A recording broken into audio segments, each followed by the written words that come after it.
I'm starting House of Chains by Steven Erikson. If you're new to the channel or new to this series, I started a read-along with the Malazan Book of the Fallen, almost 2 years ago now. And I read the first two books, loved Dead House Gates, one of my books of the year that year. It actually made my top 50 favorite books of all time list that I'm currently counting down. And then I DNF'd Memories of Ice. I was trying to read it during a very busy month at work. Didn't have the mental capacity to comprehend Malazan at the time, and I wasn't enjoying it, and I DNF'd it. So I came back and I reread it earlier this year. I read it this summer, June or July, and loved it. It's a contender for my book of the year. I'm back on board with the series. What I learned with that experience is that for me, reading Malazan is best done when I have time to really just focus on it and I don't have to deal with a lot of life or work distractions, especially mental distractions, which is the toughest thing because Malazan requires very close reading. Well, I'm starting House of Chains today. It's a Saturday. I'm going to document this via a vlog like I did the other 4 vlogs. And I'll just tell you how it's going. I am off the next 8 days, so I have hopes that maybe I can finish it in that time, or at least to get the bulk of it done so that when I am back at work, that I'll be able to just kind of finish this book up. But I'm really excited to see. I know this story follows Dead House Gates. I'm just curious to see what is going on in the aftermath of that great book that I love, Erikson, and all the other things that happened. So I'm very much looking forward to it. I'm sure that I'll have forgotten some things. I was going to read either the tour chapter by chapter, and then I looked at the wiki and I started to read chapter summaries, and I just realized one of the things that made me DNF this series in the first place is when it felt like work. And it felt like work trying to review. So I'm just going to live with the fact that I'm not going to remember everything and just roll with it. Some of my favorite books that I've ever read, I don't remember absolutely everything from them.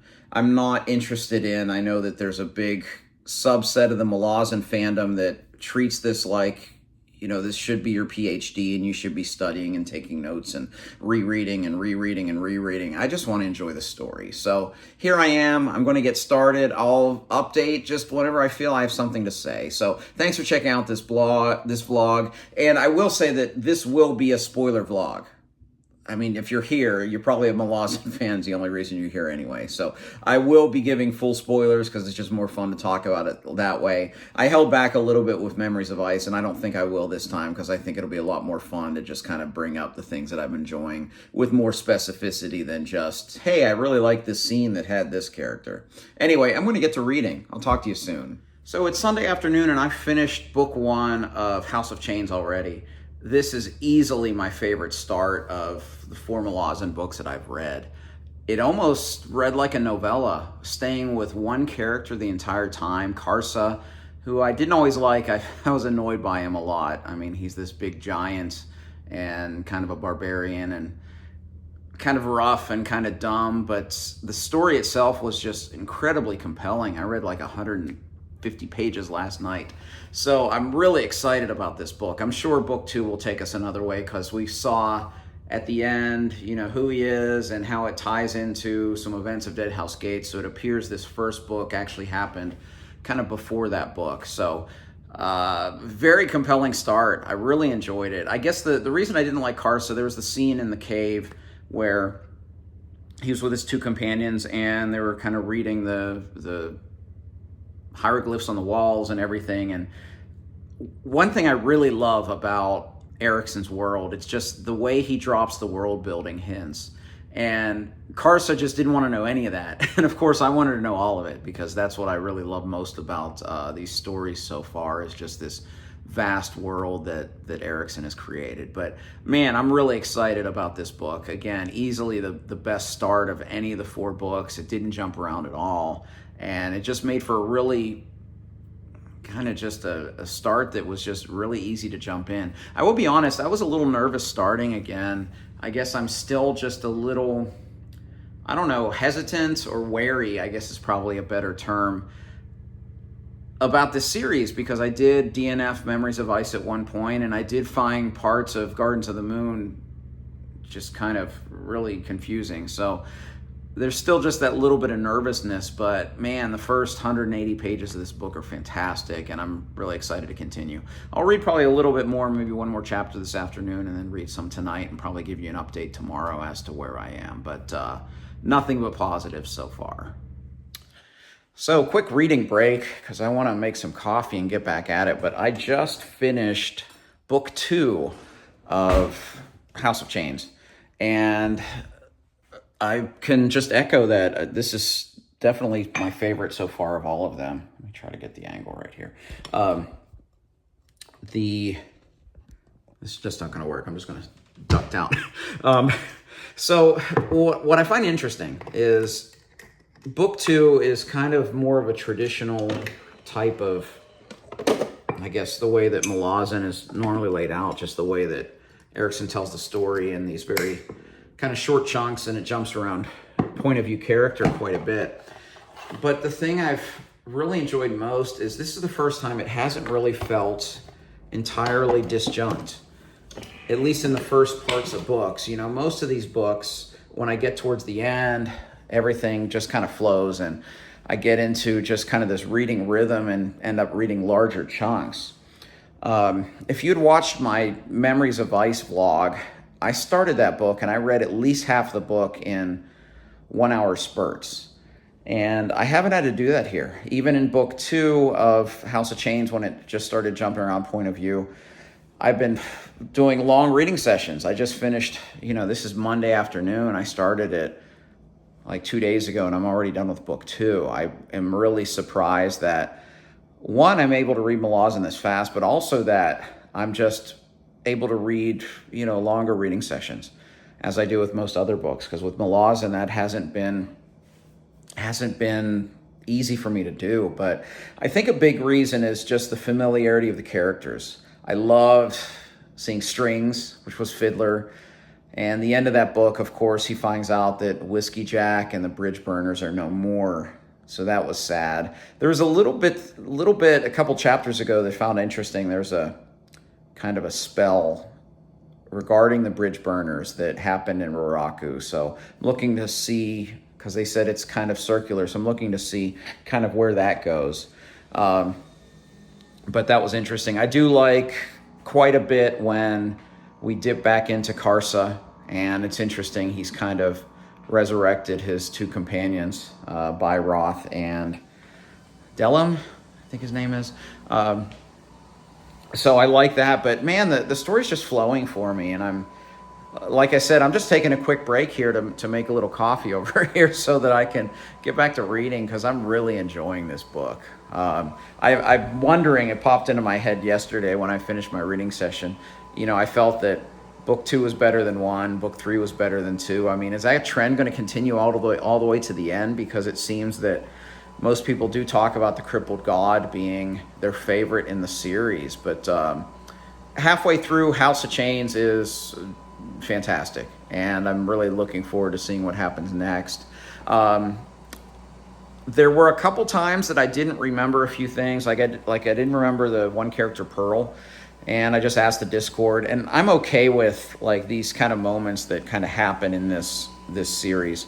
Again, I'm not, as I mentioned, I think in my first one, I'm not concerned about losing small details, because I'm remembering all the big ones. As soon as they bring up different characters, I'm remembering what happened. It's been cool to see, like, Kalam is now kind of in a group, and even though he wasn't alone for the entirety of Dead House Gates, he was kind of on this solo side quest, So, like, seeing him as part of a group is a different dynamic. So I'm remembering at least all the big aspects of Dead House Gates, not always the little details. And I'm fine with that. Again, for me, I just want to sit and enjoy this book and not be kind of too concerned about little minutia that I might not pick up. And it's working, because I am thoroughly enjoying this. So, I'll stop back in with another update, but so far so good. I can't wait to see what happens next. Well, it is now Tuesday afternoon. I just finished book 3 and am just really loving this book. So it's interesting. I've been thinking about what to say for a couple minutes before I just turned the camera on. It's interesting to me that I think the story for Memories of Ice is actually kind of a more compelling story, like when you break it down and talk about, what it's about and where it's going. I think it's a more compelling story than this one, but I'm finding I'm liking this book a lot more for a lot of the reasons that I talked about before. But the biggest thing is the pacing. I don't feel that there's been a moment where it's really slowed down. And I felt that both Memories of Ice and Dead House Gates, two books that I really enjoyed, I felt like both of them had passages that were just super, super slow, where not a whole lot was going on. And I haven't felt that with this book. The third book felt a lot like a Malazan kind of storytelling that's I've read in the first three books, where it does jump around point of views. And there are certain storylines I, of course, like more than others. Karsa, obviously, is definitely like my number one favorite. Every time that we get a Karsa-centric story, I'm all in for that. And there are others that I kind of like more. I tend to like what's going on in the Whirlwind a lot more than what's going on with Tavor and all of those troops there, despite Fiddler being there. I find those passages, those are probably the most dull for me. There are other storylines that I'm looking forward to seeing how they get in there. I mean, we just saw at the end of book 3 how Trell kind of intersected briefly with Karsa and got knocked out.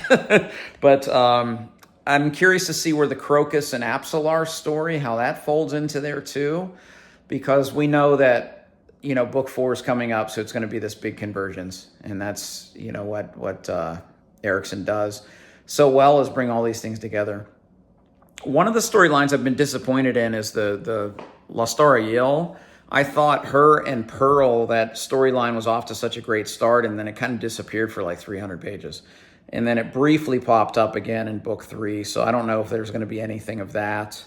Tavor's story is okay, not a whole lot going there. I'm maybe minorly disappointed that we're not getting a lot of the original Felisin, the Shaik, but I guess for this story it kind of makes sense that we tell the story around her rather than of her, because she was one that I was looking forward to seeing. But I mean, overall, this book is fantastic. I can't believe I'm reading it so fast. I mean, I started on Saturday. Today's Tuesday.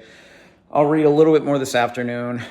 I'll probably read some tonight. I'll finish it tomorrow.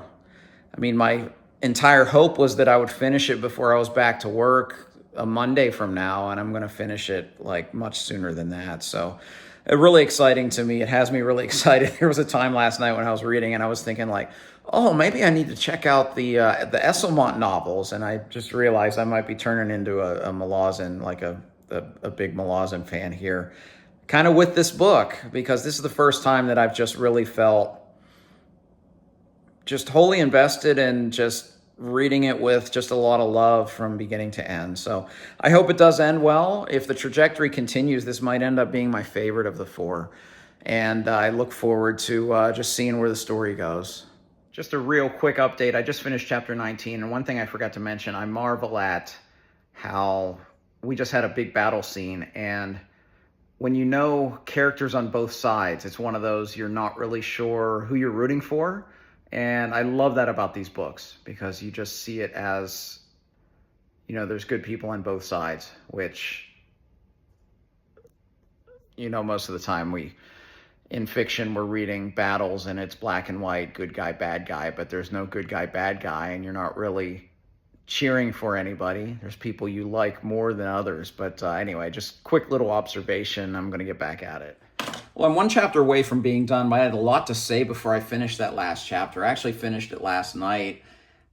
About 40 pages left to go. I went to bed. But anyway, book 4 actually dragged a bit at the beginning. There are a couple storylines that I feel they may be important in the overall scope of the series, but they kind of just drag things along. The ones with Troll, and I liked it, but the Crocus Apsalar thing was very minor in comparison to everything else that was going on. The Troll storyline in particular is kind of kind of a dull one, at least at this point of this book, when we're trying to get to the big convergence and the big climax. We did get Lestara, forgot her name for a minute, Lestara Yill. We did get her and Pearl back, and that was a cool storyline. But it was a little dull, honestly, the beginning of book 4, and then it got really good. This last chapter was just ridiculous. One thing after another. I mean, Kalam was incredible, and then Quick Ben. I mean, the appearance of Quick Ben, I was so excited, I actually cheered out loud. So that was really cool. And then maybe the most gruesome thing I've ever seen in a book. I'm blanking on his name right now. Bitterstill, the evil high mage that experiments on kids. Karsa gave him his, and that was easily one of the most gruesome deaths, kind of torture and death I've ever read anywhere, and it was so fitting for a character. But man, that was just like, I mean, talking about just taking the gloves off and just going there. I mean, Erikson just went for it in that. And then, oh my goodness, like the bridge burners have ascended. I mean, what? I mean, that was like incredible when they said that. And then later on, different people were talking about it, and they're not sure how everything's going on with it. But that alone has me excited, because maybe we'll see those characters having been ascended. I would love to see Whiskey Jack again. I mean, he was such an amazing character, and for him to meet his end as he did in Memories of Ice, I mean, that's too bad. There's some characters I'm really interested in seeing going forward, like Grub had a few good scenes in the last couple chapters, which was really interesting. But I'm going to stop. I want to go finish the book, and then I'll be back. So, but despite the little dip at the beginning of book 4, I'm thoroughly enjoying this thing.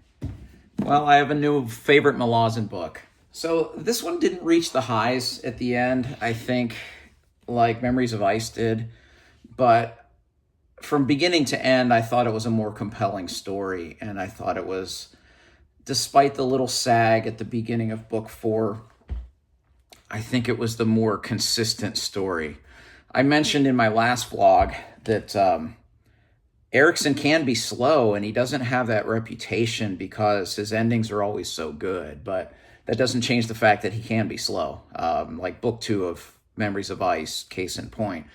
But this one, with the exception of just the beginning stages of book 4, I just felt this was a 100% compelling narrative from beginning to end.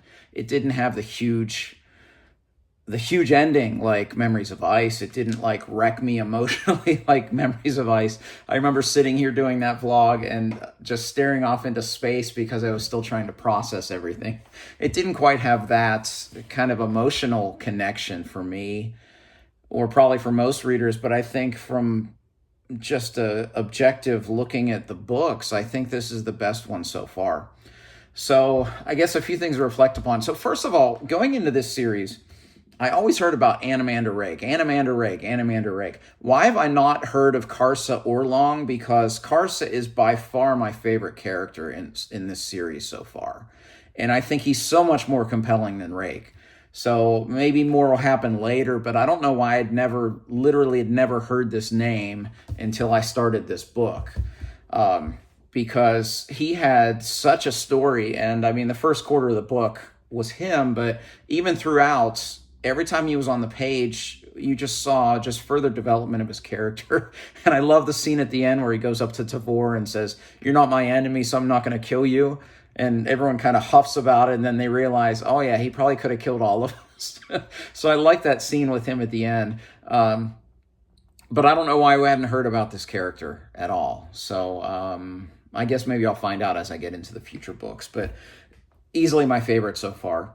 I loved I love Hedge saving Fiddler. That was really, really cool. Such a cool sequence there at the end.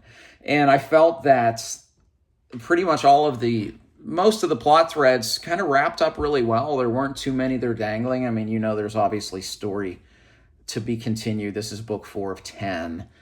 But I felt that all the main kind of things came together. It was interesting to me that before the big convergence and the big kind of battle. I felt the storyline in the Whirlwind was so much more interesting than with the Malazan army. And then it turns out it was just more interesting because they were all kind of backstabbing each other and betraying one another, and they all got theirs, and it was kind of perfect. I think my only regret, I think, is just, Fellison, the Fellison from Dead House Gates, not Fellison the younger, but the Fellison who became Shaik. She went through this huge ordeal in Dead House Gates, and then because the Whirlwind Goddess just kind of took her over, she was almost a shell of herself this entire book, and we really didn't get her. I would have loved to see maybe a little bit more redemption, but the last page before Tavor killed her, her inner thoughts, I think, were so poetic. I was going to read them, but I don't feel the need to do that. But reading that page, I thought it was a fitting kind of conclusion for that character. And I thought it was an interesting narrative choice for them to not reveal to Tavor that the Shaik was her sister. I don't know if that'll be revealed later or if only the few people that know won't reveal. I hadn't mentioned anything about Lorik. I'm very intrigued about that character. The one thing I struggle with in this series is I never know who's human and who isn't, unless they say this is a Talon Imas or something like that. I never know. So I didn't really know that Lorik wasn't human. I thought he was just a human mage, and then he gets stabbed in his heart. Oh, that's not where his heart is because he's not human. I don't know if it was revealed in that moment or if people have known this and I just didn't know this. But then with his kind of father picking him up, and then Leoman saying we won't see him again. I hope we see him again because I did like that character in this book. It's hard to say with Malazan. I know that just seeing interviews with Erikson, he talks about how this is not a series where we follow the core group of characters beginning to end, that people come in and out of the story. So I do hope that that's a character that comes back, as well as Leoman. I liked that character quite a bit as well, and I thought he and Karsa were a good pair. I'm very interested to see this party with Fellison the Younger and Heberic, and now we get Cutter / Crocus with them, and this four-eyed demon. I mean, that seems like that's going to be a compelling group of characters that I hope we see.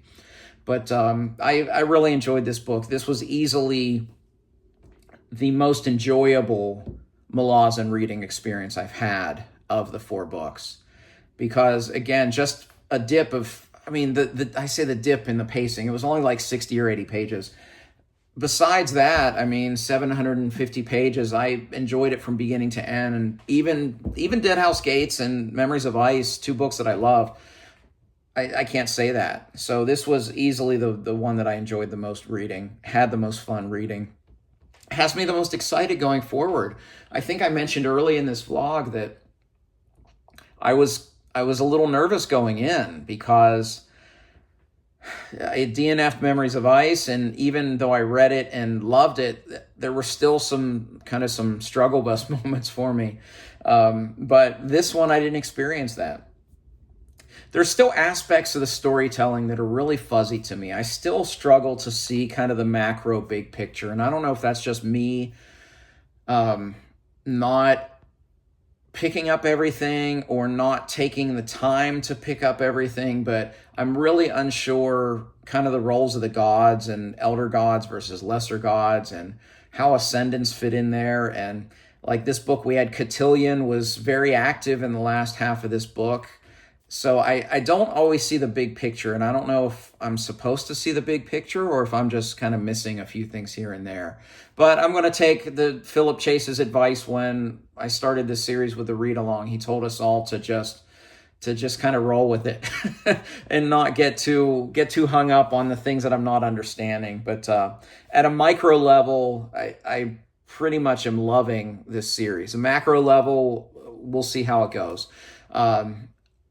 I'm most interested to see what happens with Karsa next, because it seems like they were setting him up to be this big kind of servant, the first sword, I believe, of the crippled god, and it seems like he's like, nah, I'm not going to do that. So I want to see where this character goes, and I hope that we see more of him. Now, I do know that Midnight Tides is next, and it starts a whole nother story, so there might be a steeper learning curve on that one. But I think at least at this point, I'm kind of used to Erikson's kind of storytelling. So I know that one, I probably won't read that one in 4 days like I did this. But when I do read that one, I'll probably have to slow down a bit more and learn a lot more characters, but at least I understand how the story is written.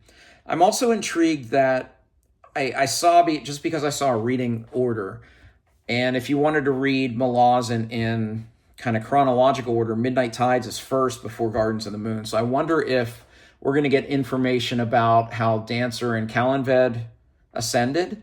It being on a different continent, maybe not, but I think that would be interesting to find out about that, if that's in there. But I'm looking forward to that. As far as when that's going to happen, I'm still going to spread these out.